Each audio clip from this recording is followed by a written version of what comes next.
Hey, what's up guys, Nate here. Over the past couple of weeks, my team and I have been building and structuring a lot of different offers.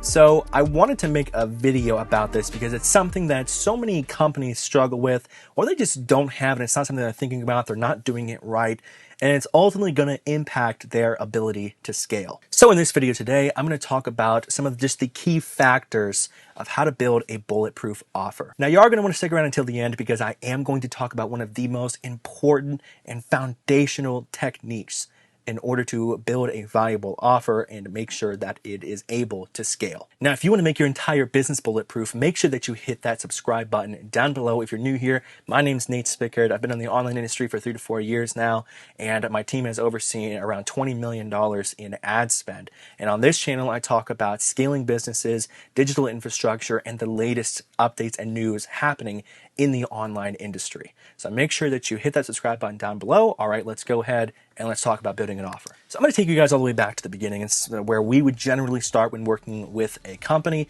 And now, even if you've already done some of these things, it is something that is good to often revisit and be able to update and make sure that you are following the trends of the market. So the first thing I want to talk about, and what's a key factor in building an offer, a valuable offer, is the niche and the avatar. Now, both of these things, I could make an hour-long video plus on each of these things and different techniques behind them. I mean, the documents that we use to build all of this and build brand guidelines is between 30 and 50 pages. It can get really, really detailed, but I want to talk about the key factors between those things. Now, when it comes down to your niche, this is something that I feel like people make a really, really big deal about. Like, you just need to know your niche and you need to get really into it. And it's like, it's really not that complicated.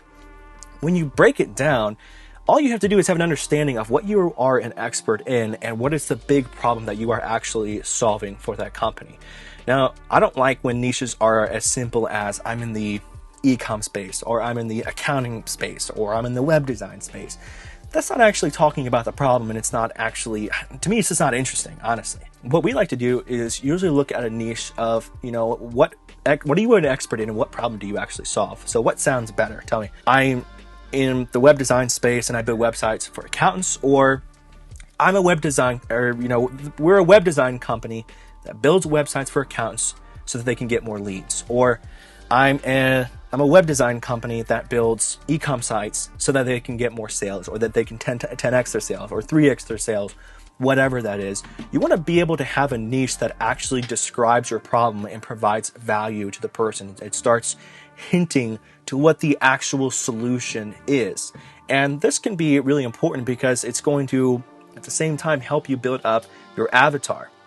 And so when you're thinking about your avatar, ultimately what's going to come down to your offer and your niche, there are going to be two sides to the coin. There's going to be fears and there's going to be desires. You need to be able to hit on the nail on basically both of these things with your offer. Now, fears, again, relatively simple. What is your customer, your ideal customer? They're laying in bed at night. They're staring up at the ceiling. They don't know. They're thinking about the day.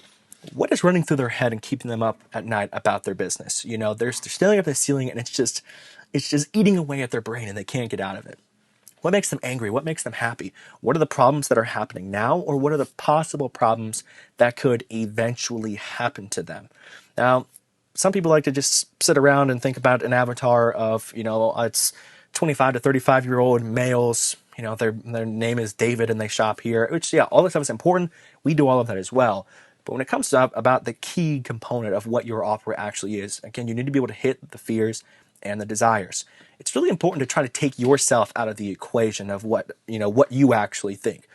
You have to distinguish between what their actual problems are and what you think their problems are, or what are the actual desires that they have and what do you think their desires are, or what do you want to tell them their desires are. Those are two different things, and you need to be able to distinguish between those things. Take yourself out of the equation. It doesn't have to do with you. Take yourself out and put yourself in their shoes, talk to them, and do some research. I mean, there's just research that's involved with this. It's going to happen. And what are the actual problems that they have, and what are the actual desires they have, and what are the fears that they have and they live with on a day-to-day basis. You want to try and figure this all out in their language. If you're a web design company or a marketing company, we all know that there's jargon involved with both of those things. You can probably talk like a web designer or a marketer all day long to other marketers, but you're not talking to marketers. If you're marketing to accountants, in order to give them a service, don't talk like a marketer, talk like an accountant. That is what is so important. And the whole point of all of this, and really putting a lot of focus on what the niche and the avatar is because you need to be able to solve a problem that is there. You don't want to create a problem, right? A lot of people think that it's the job of the marketer or the advertiser or the copywriter or the ad creative team to actually build desire and to create desire and to create fear. No, that stuff is already there. It's not their job. And what's so important is to be able to analyze the actual fear and desire that's already there. And then the job of the advertising and marketing team is to be able to stick their hand in there and pull that out as deep as they possibly can. And that's what happens with your offer. This is why an offer can make or break a company, because your offer has to be able to hit both sides of that coin, and it has to be so hot and frothy that they just cannot keep away. I mean, I've been on sales calls with people where the offer was so good that they just you can hear on the call, it's almost like their breathing changes. It's almost like, oh my gosh, I cannot wait to get started with this. You want them to be excited, right? There's a level of fear that has to be involved in there, but you don't want to be coming to the offer scared, but knowing that there is an actual solution there for them. That's what your offer has to do. Another second thing that I think it comes down to is where we actually go into the offer building, and that's where you're building your unique selling proposition, your MVP, and just the actual offer itself. And when you're building that, again, there's two sides of the coin of this as well, just like with the niche and just like with the avatar. And the two sides that I always look at here when I'm thinking about, okay, what is this actual offer? What is the product? Every company is going to have a product, but people don't generally buy just because of the product.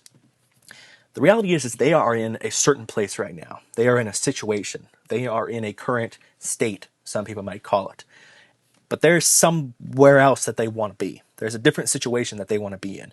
If they're stressed and under pressure right now, they want to be in a place where they have more freedom and less stress and less pressure. If they are losing money on this right now, they want to be in a place where they are not losing money and where they are making money. It's really simple, but at the same time, you need to look at your actual product that you are trying to sell or you are trying to do, and you need to describe it in a way of where someone is right now and where they actually need to be. You need to be the bridge when building that offer that takes them to that place, the problem that you are actually solving. You need to try and make this as specific as possible. Again, playing off of desires, fears, and problems that are already there, not creating something. Talk about it in such a deep way that they maybe weren't even thinking about it, but it's you dug in so deep that you were able to bring out desires and fears in them that were there, but maybe they weren't even thinking about. But that's what the offer is designed to do.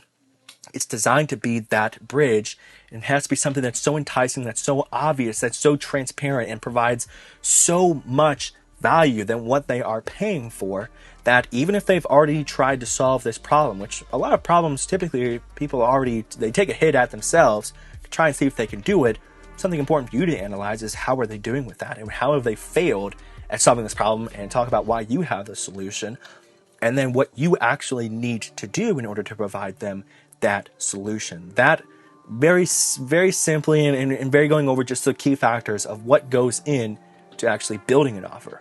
Now, the third thing I want to talk about is more of a technique that you can use to better build your offer and better understand the sales process better and get yourself into a sales mindset, and that's to make a sales presentation. What I mean by this is it's not necessarily that you have to go out and make a presentation, but what I would recommend is sitting down and writing out 2 or 3 paragraphs, pretending that you are in a room of 100 people that are your ideal avatar. Write a sales presentation for them and try and stir up as much desire and interest as you possibly can, while also hitting on their fears. Because you have to be able to do this right. You can't hit on their fear too much that it turns them off and they just start crying and get crazy, but you need to be the light at the end of the tunnel. And so we do this with just about every offer that we come up with. And we actually usually do it as a team. And then we each have to present the offer to the team so that we can better understand our story writing and our sales technique.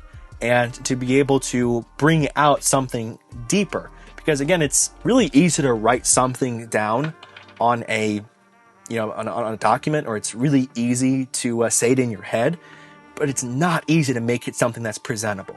That's what becomes really difficult. You learn a lot about what you were thinking, and at the same time, the people, if you do it, again, why I like presenting it to people, it's because they can ask you questions. Even if they're not in that industry that you're selling to, they can ask you questions about your presentation, and then you have to actually answer them and still keep that desire and still keep that interest.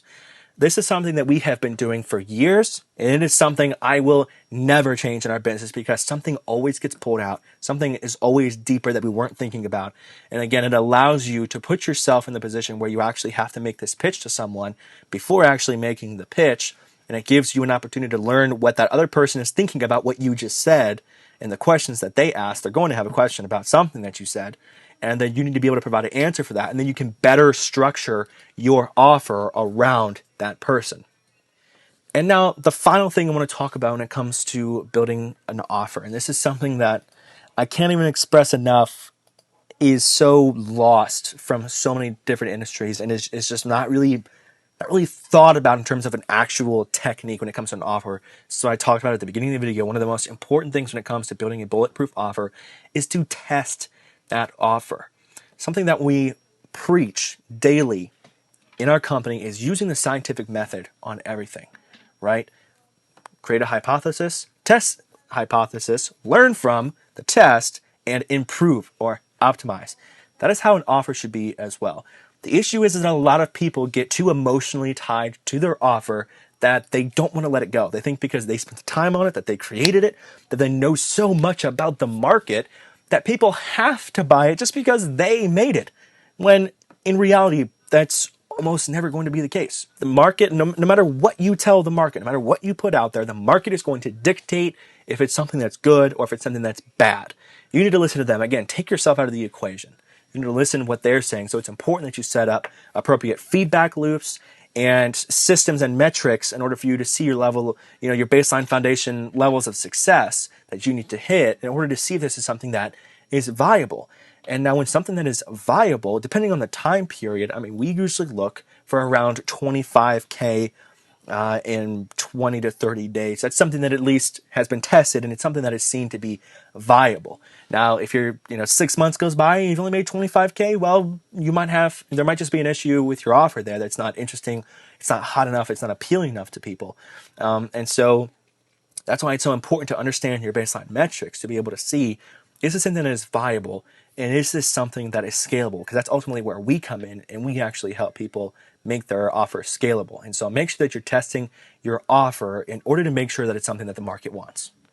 Thank you guys so much for watching this video. I hope you found value in it. Again, there's so many things I would love to talk about with this stuff, but the document we use is 30 to 50 pages long, and I would love to talk about everything in there. But again, you're talking about a video that's probably 4 hours, 5 hours long, and so I don't know if that would be interesting for everybody. If there's something specifically you want me to talk about, make sure you comment that down below, and I would love to make a video on that subject. For my subscribers and people who are watching, this will be my last video until after Christmas. And so usually it's Monday, Wednesday, Friday. I'm not going to make a video this Friday because that's Christmas, and there will be a video next Monday. So for those that follow the channel, just want to let you guys know about that. I hope you have a happy holidays.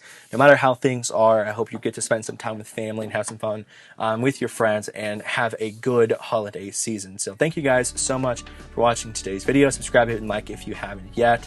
Until next time.